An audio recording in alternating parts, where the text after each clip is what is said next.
HAFIZ TV, inspiring positive change.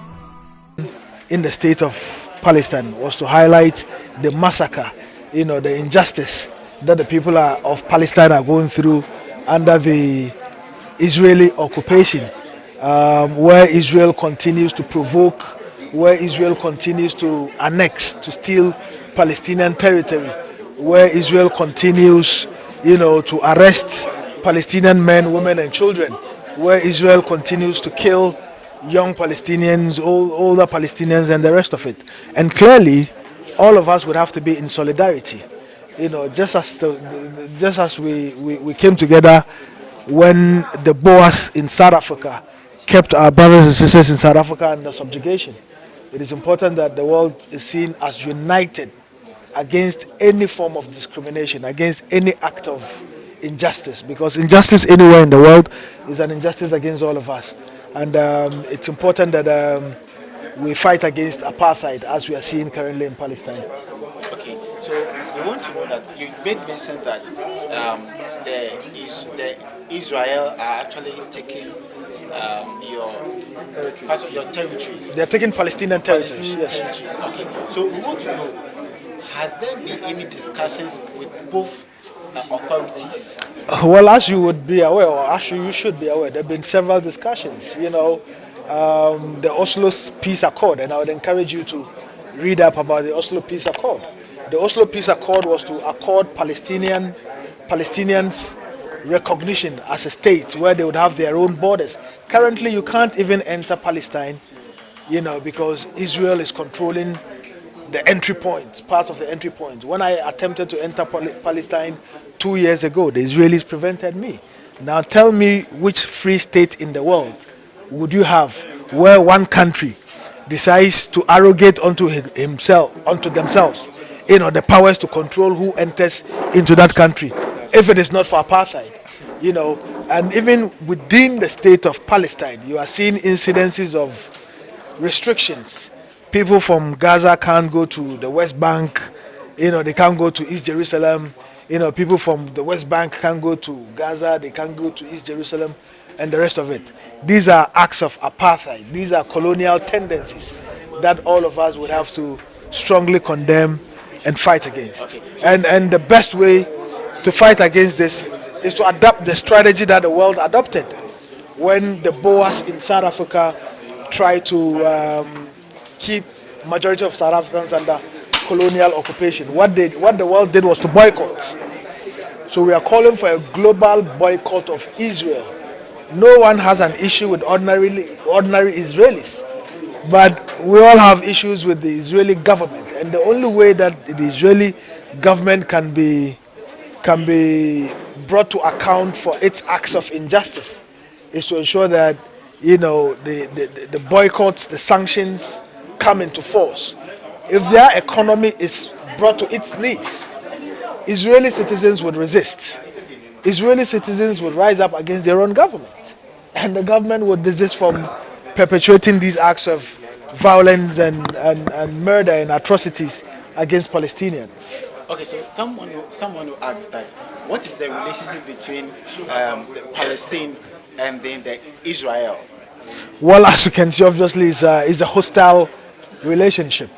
From the formation of the state of Palestine, the Israelis have decided that they would not allow peace to prevail. Look at what happened recently in Sheikh Jarrah.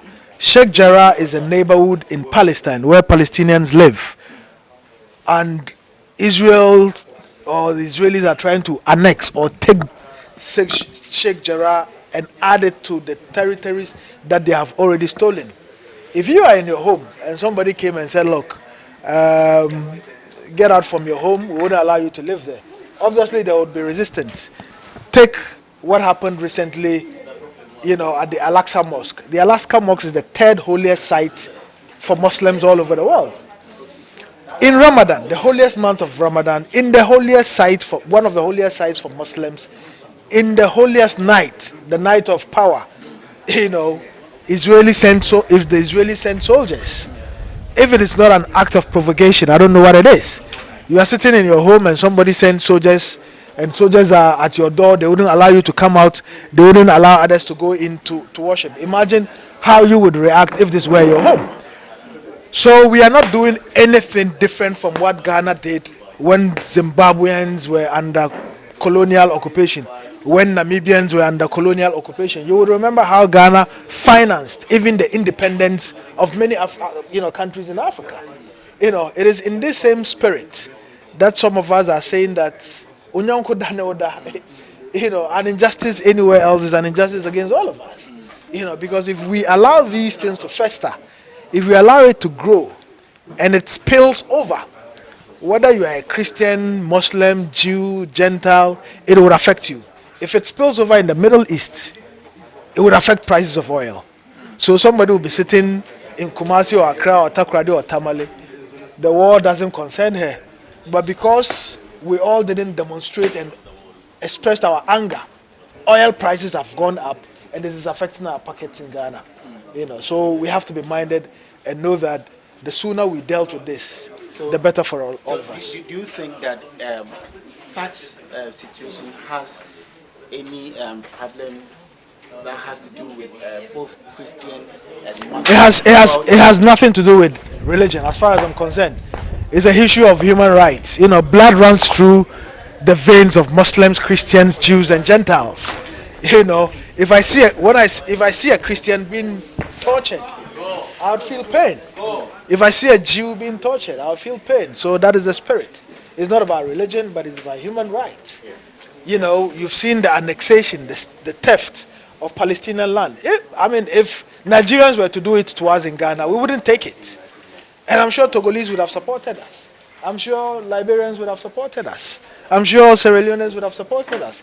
In the same vein that we intervened and sent troops. What business do we have in Liberia?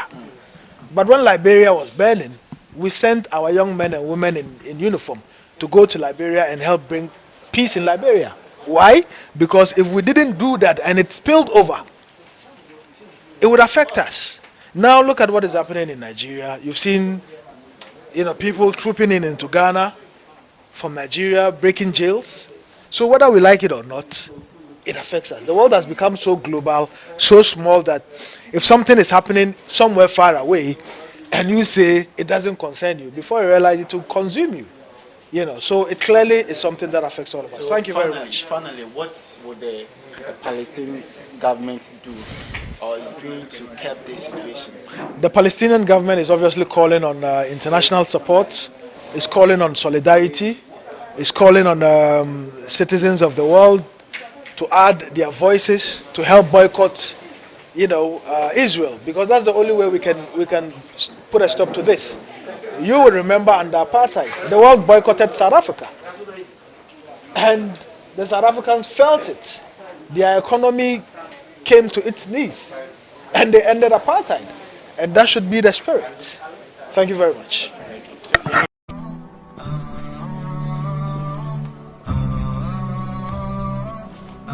HAFIZ TV, inspiring positive change.